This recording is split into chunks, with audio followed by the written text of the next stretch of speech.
A guest in the studio. His name is Comrade Olufemi Lawson. He is the Executive Director of Center for Public Accountability. He's also a comrade. Femi Nelson and Lawson, nice to see you. Good afternoon, my pleasure to be here. Yes, I just said earlier, Nigeria, since we got our independence in 1960, why haven't we gotten it right? Some would say, yeah, Nigeria is still young in democracy, but over 60 years. America has over 240 something years. But even at that, why haven't we gotten our hold of our feet in terms of having good governance? Thank you. I want to say that even though Nigeria is 64 years, by October we'll be celebrating the 64th year of independence. I think it's important to say that that 64 years were not without, some very critical challenges that would have set back the development of any country. For the over 200 years of democracy in the United States, there have never been any military intervention in governance. It has been from one administration to the other, successively, trying to advance the cause of democracy, just like also other countries of the West. But in our own case, between 1960 and 2024, we've had a series of military intervention in governance to the extent that we can gladly say this is the longest surviving republic Nigeria have experienced since 1960 that we got independence. So as much as I see this country as being 64-year-old, I don't think it has become so old that it should have made more progress than we have made. Even though there are yearnings and aspirations on the part of Nigerians, there are aspirations on the part of our founding fathers. But the truth is that we may not have gone too far beyond where we are now, especially when you look at the damages that military intervention did into governance in Nigeria. Okay. Yeah, so, okay, in your own words now, the 20-something years that we've had now is stabilizing democracy, and we are supposed to have peaked from there. Sure. Now, we expect that certain infrastructure will be in place. We expect that governance, people will see some kind of semblance of good governance, which for some years have eluded us. Yes. Why are we still struggling to have this? Well, it's about leadership. We cannot but agree that we have had challenges of leadership in the past and even now, especially when you look at governance at some level, when you talk about local government, the states across the country.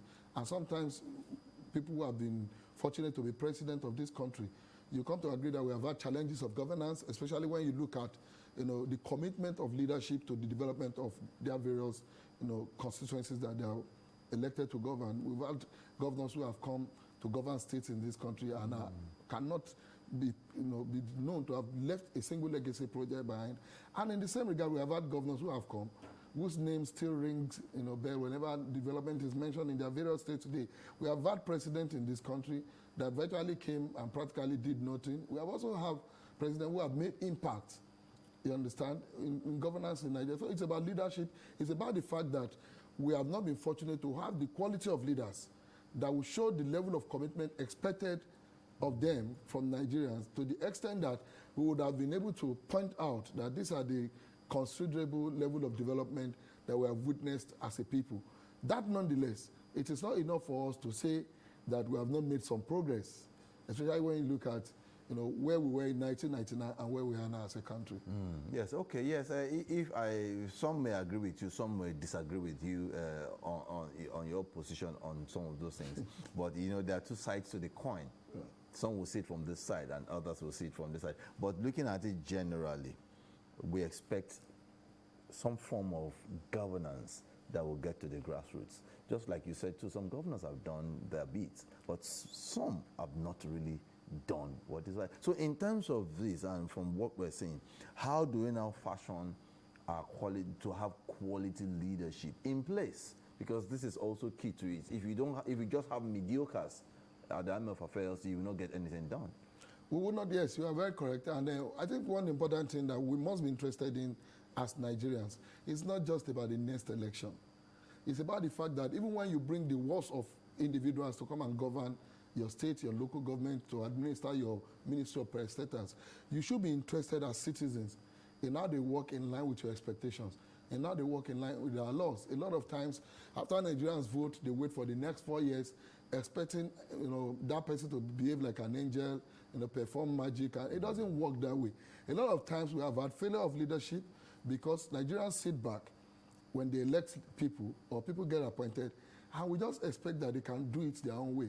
And what do you get as a result? The kind of characters who have occupied positions in Nigeria today who do not give regard to their citizens. But like I said, there have also been leaders who have listened to the yearnings and aspirations of their people. We have had leaders in this country who have had to, reverse policies and programs proposed by their government because of the outcry of their people. So it is not totally, a case of we're unfortunate. We have been lucky at some point, to some extent, and we have also been unfortunate at some point, so especially when you look at the commitment of leaders at the top to getting governance to the grassroots, just like you mentioned. A lot of states in Nigeria today, about 20 or thereabout, have not conducted election to their local government, just merely appointing stooges into, and these are things that have robbed our people at the grassroots level the benefit that we have gotten from a democratically elected leadership. Yeah, as a proponent of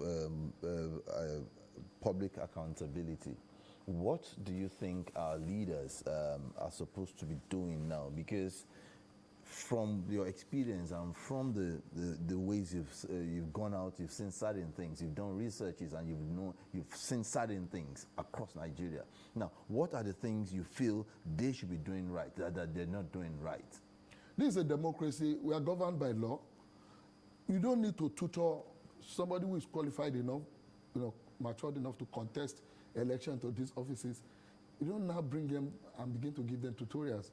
The Constitution is very clear. The welfare and the security of the citizens will be the primary responsibility of state. Yeah. What is your governor doing? What is the president doing? What are your local government chairman doing to ensure that your welfare as a citizen is guaranteed? It's a mandate.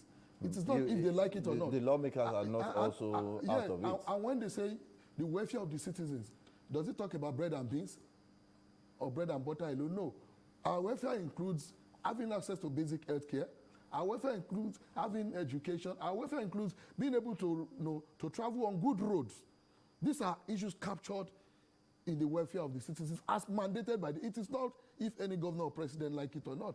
It's a statutory responsibility that the Constitution has given to them. But are they, performing this duty as mandated by the Constitution?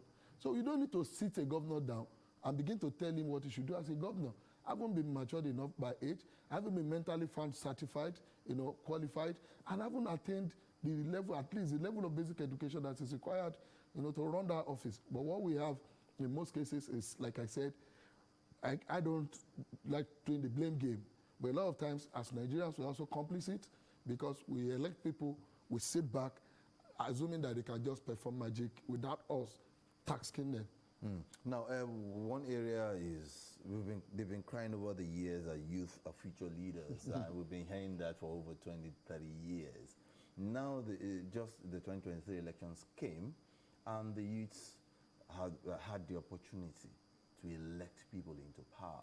Now, we found out that there are some youths that, in quote, are falling in the hands of some youths and Nigerians. Now, in that situation, do you still think confidence will still be reposed in the youth? Because the opportunities are coming up for them to do some things, and some of their representatives there are doing otherwise. No, it's not about giving the youth an opportunity. It's about the youth, actually being able to actually discover the potential, the capacity they have, the power they have, even under this democracy. For a demography that constitutes the largest population of voters, for a demography that can actually change voting pattern, that can change the course, that can cause an upset in an election, it is only left for the generation to select the best of itself, to represent them at various offices. It's not enough for people, because there are a lot of times we just think it's a given privilege for young people to be appointed, for young people to be elected into. I think it's a right, because this is a population that is huge. This is a population that has strength, that has, that is making impact. So it's not a privilege, and it's not a gift for anyone, particularly the older generation, to assume that they have been done a favor, and if they don't do well, we can now stop giving them opportunity. It is for the youth to take the opportunities themselves. It is for the youth to take power, but we must begin to look at presenting our best at all times, rather than just allowing every anyhow person to come and take advantage of the fact that there's a movement of the young people wanting to take power. Then you just bring the worst of you, and they get there and they mess up, just like you have said. So we must, for every generation, there will be quality people that can represent them, and that is what the young people must look inward to. Let's look at the issue of food security, adequate food supply, and link it to insecurity. Now, in that kind of a situation, what's your assessment on what you think can be done to tackle that challenge? Because it's beginning to rear its ugly head now. The business of security is the business of government. In actual fact, our constitution has so much empowered the federal government to be exclusively in charge of security. Every attempt, to have support system like state police and community policing have not been so successful, except for the willingness of the current administration, like we are beginning to see, to encourage the creation of state police. There cannot be full security when national security is unstable. It's unstable, because I once had an experience. There was an organization that came from the United States, and we had to conduct assessment across farm settlements in Nigeria. I mean farm settlement, not farms. In a farm settlement, you could have as much as 150 farmers, 70, 100, in some cases more. Okay.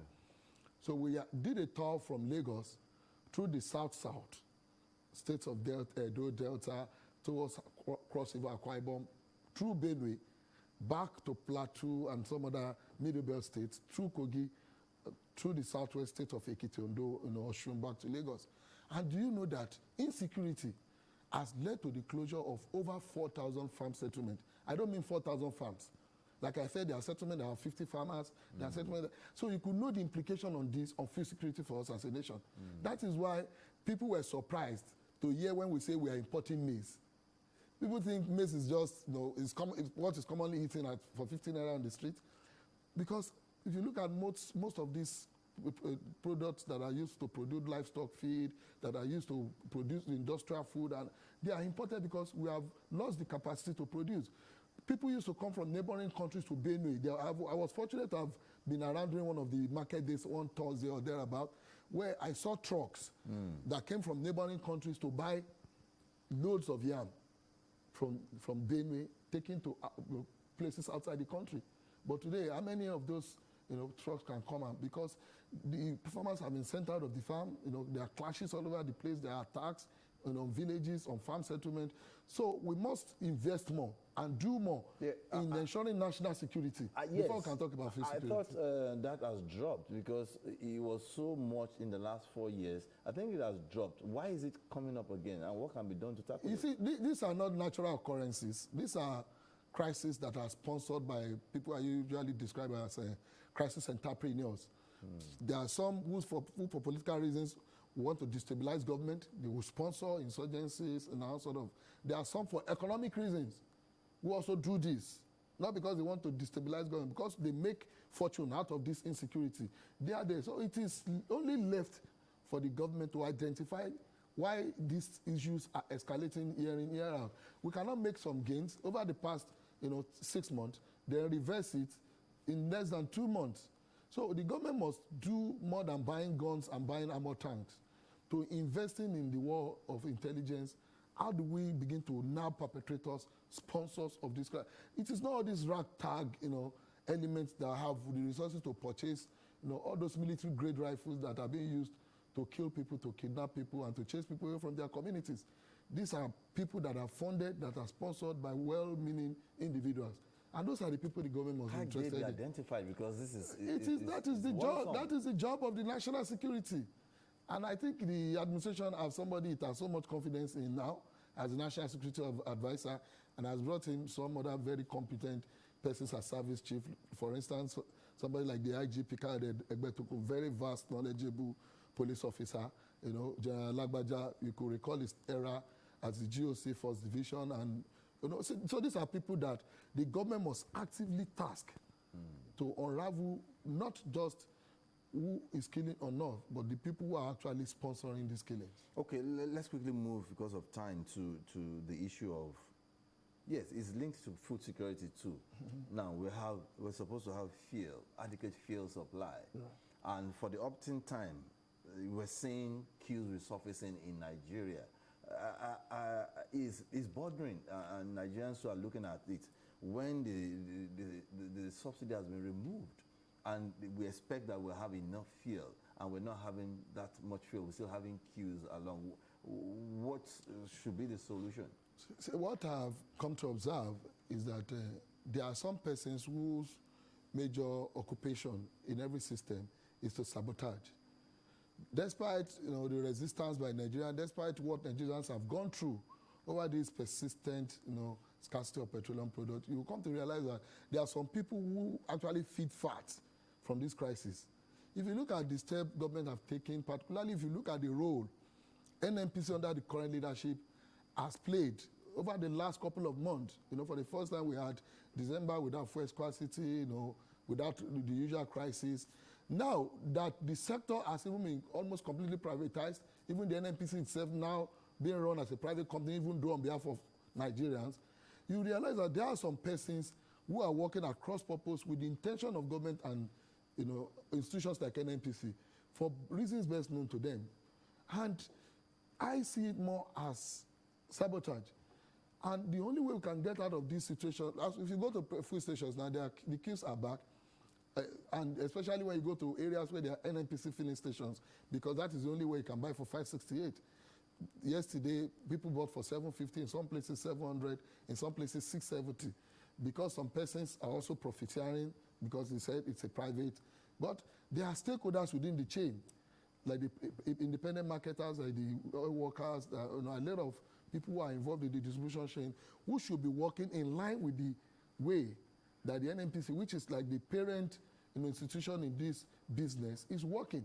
And that is why the president must not now leave this in the hand of NNPC alone. If there is agony, if this hardship persists, nobody wants to remember that they are independent marketers, they are independent importers. People begin to call on, oh, president, we cannot buy. So the president must be interested in what is happening. Why are we having this sabotage? Why are we having these shortages? What is NNPC doing? Who are sabotaging whatever NNPC is doing? And the president should be ready to be decisive in discipline or dealing with any institution, agency, be it government agency or private agency, that is sabotaging the effort at making this product available for the people. I'm seeing a situation where maybe because some people have not been arraigned or made scapegoats, they think it's something that should continue, and that is also affecting us because the corruption rate is on the increase. But some will say it has dropped and it's dropping, but it's a mixed bag. Now, in a situation as we round up now, what are the things you think the government can put in place? Because if there is high food, there is high cost of transportation, it will spiral. Sure. And it's going to be a negative one on food, on transportation, and also on other things, accommodation. Yes. So what can we do? What can the government do? Government must be decisive. Government must be ready to deal with any individual group or organization that are sabotaging the effort at making this product available for Nigeria, because this is virtually like a lifeline, what we survive on. So government must be willing to be decisive in dealing with sabotage in the sector. It must not be talk, and talk. Just like you said, we must begin to see people being prosecuted for crimes committed against Nigerian people. Nobody should be bigger than the country. Nobody should be, and the president being who he is, has the audacity, like I know him. He has what it takes to ensure that people are made to answer for whatever actions they have taken. And I think this is another time, another opportunity for the president to look at the role people are playing in this sector.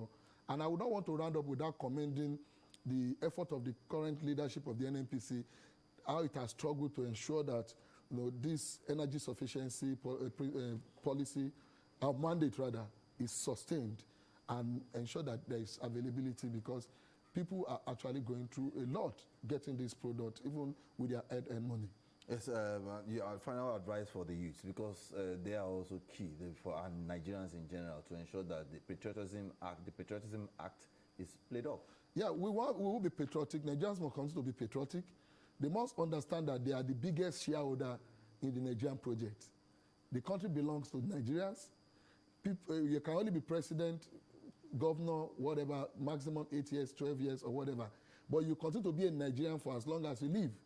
So you must understand that you are the biggest stakeholder in this project, and you must be ready to do anything that is right to ensure that we move this country forward. Yeah, it's been Talk Point on Lagos Television. I've been speaking with Comrade Olufemi Nelson and Lawson, who has been taking us through state of affairs in Nigeria and things he believes that the government and every Nigerian should also do to ensure that things get better.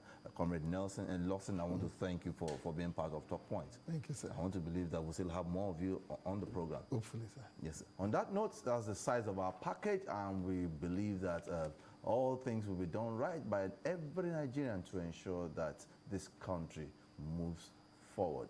767 and 112 are still the lines always call in times of emergency. Stay out of trouble and ensure that you do things right so that Nigeria and also Lagos can get better. I am Omololu Rosso. See you some other time.